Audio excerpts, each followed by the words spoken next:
Hey guys, I'm gonna do the Gibbs free energy key. So if you've already done the problems, watch through this and just see if you did it right, and then I'll post the actual key on Classroom as well. So this goes along with the worksheet that I put on Classroom for you, or on the Google Doc. So I'm just gonna write down a few equations just so I have them handy. But our first equation,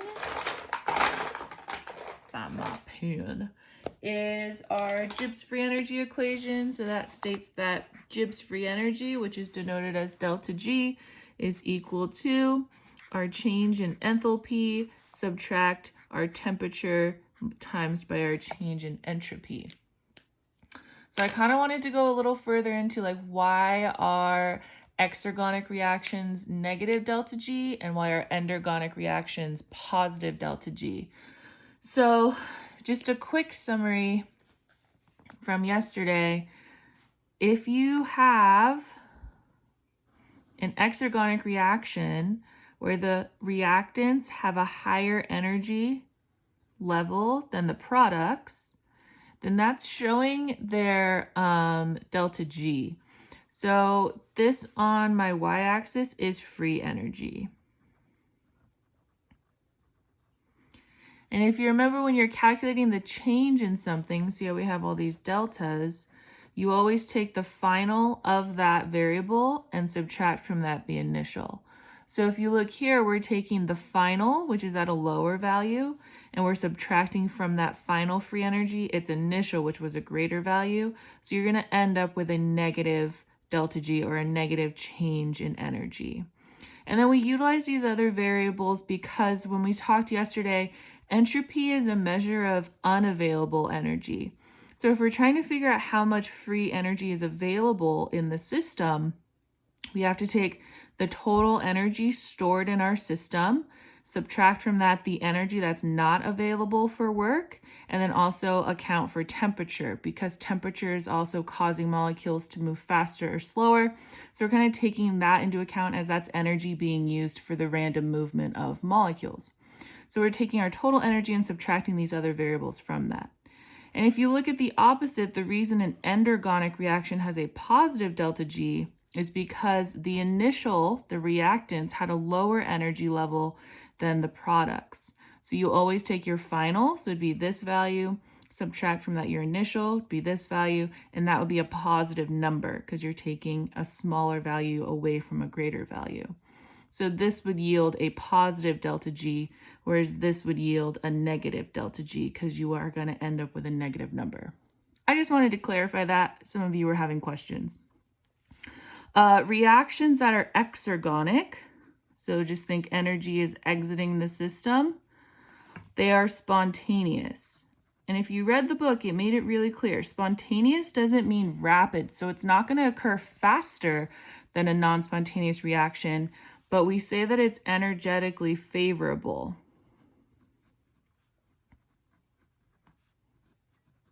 And what we mean is it's following our second law of thermodynamics.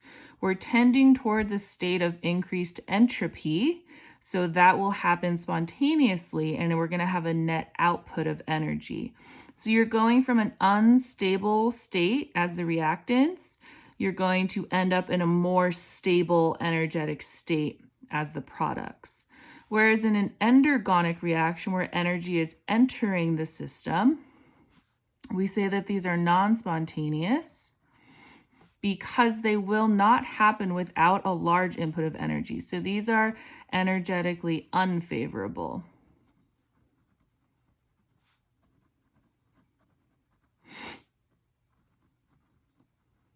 So they will not happen naturally unless you add in a really large amount of energy.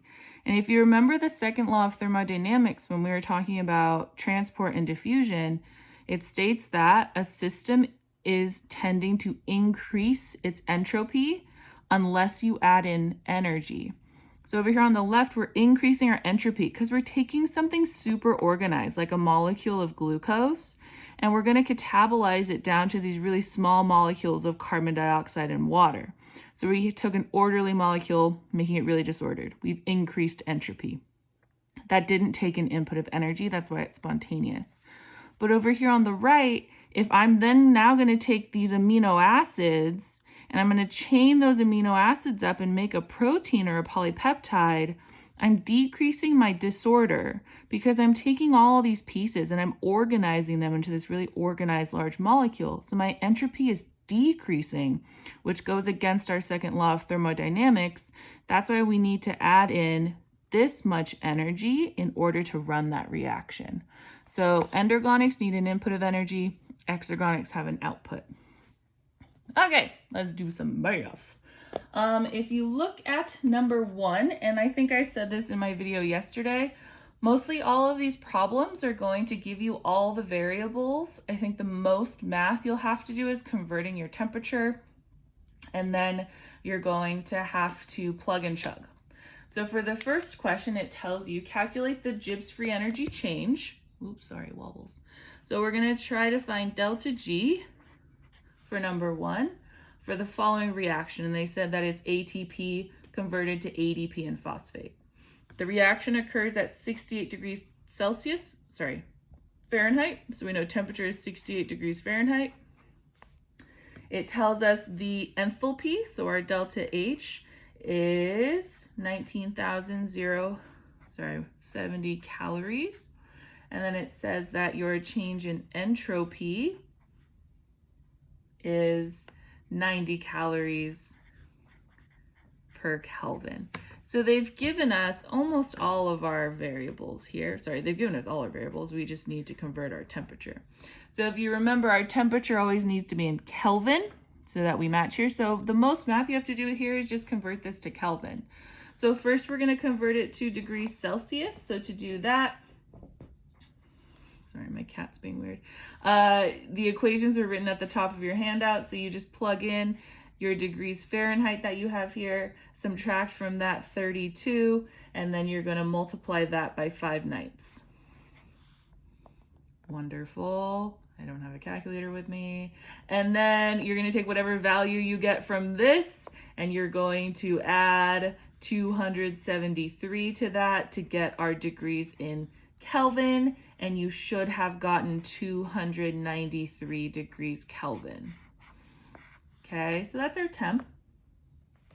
Now all we have to do is plug all of our values in. So we have delta G, that's what we're solving for, equals delta H, our change in enthalpy they gave us, it's 19,070 calories. And then they gave us our temperature, but we've converted it, so 293 Kelvin. And then they gave us our change in entropy, which is 90 calories per Kelvin. So if you look here, our kelvins are going to cancel, Kelvin in the numerator, Kelvin in denominator. And now we're just going to be working with calories. So our delta G, Gibbs free energy, is going to be negative 7,300 calories. Very nice. So now you can see that because our delta G is negative, we can say that this reaction, taking ATP and converting it into ADP and an inorganic phosphate group, is an exergonic reaction, which is something you should already know. Like, you should know when we convert those, we have a net release of energy. That's how we use ATP to do work. All right, so you should have gotten this. Nice. All right, I'm going to do number 2, and then I think that'll be enough help for you. So if you need help beyond number 2, then you can come in for office hours and ask for help. So let's do number 2. So number 2 states, calculate the Gibbs free energy change. For the following chemical reaction, you're taking glutamate plus ammonia, and you're going to create glutamine and water. The reaction occurs at temperature equals 68 degrees Fahrenheit again, but we've already calculated that into Kelvin, so we can just copy what we had over here. So that's the same thing as 293 degrees Kelvin. They tell us that our enthalpy change is 4,103 calories, and that our change in entropy is 2.4 calories per Kelvin. So this is probably an equation that you're not familiar with, and so you wouldn't automatically know just from looking at it, is it exergonic or endergonic? So this is when it helps to calculate the Gibbs free energy, because then you can actually tell me if it's going to occur spontaneously or non-spontaneously. So we do the same thing. We're just going to plug in our values. Delta G equals, so we have delta H, 4,103 calories. Subtract from that temperature, 293 Kelvin, times our change in entropy, 2.4 calories per Kelvin. Kelvins will cancel.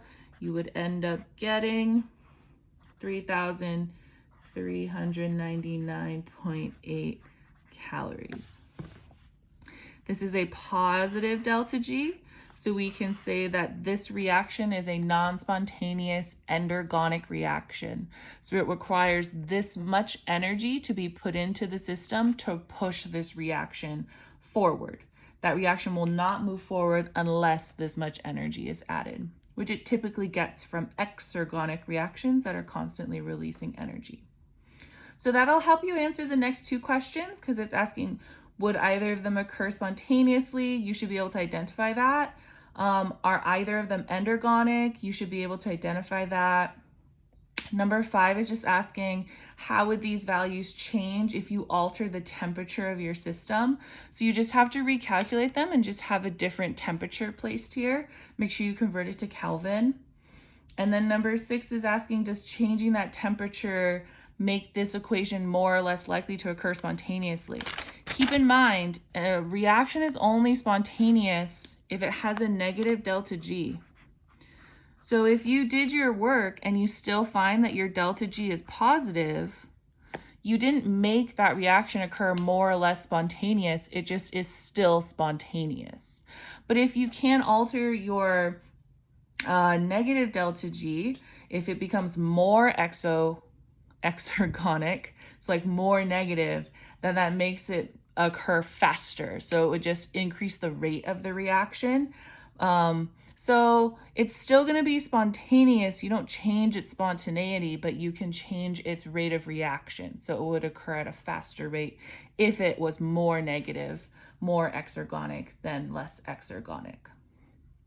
Okay. I'm going to put the key on Classroom on Friday morning, so please attempt all the problems before then, before you look at the key. And then your quiz today will be posted. You have until midnight to do it. Make sure that you're practicing integrity. It'll be a mixture of multiple choice and FRQs. It'll be timed. So I'm going to set the time limit to match our time restrictions by AP. So you'll have 1.5 minutes per multiple choice. You'll have 2.5 minutes per FRQ. You can't go back and redo questions, I don't think, and you won't see the key. So you're just going to do the quiz. Everything's going to go into practice for now unless I tell you otherwise.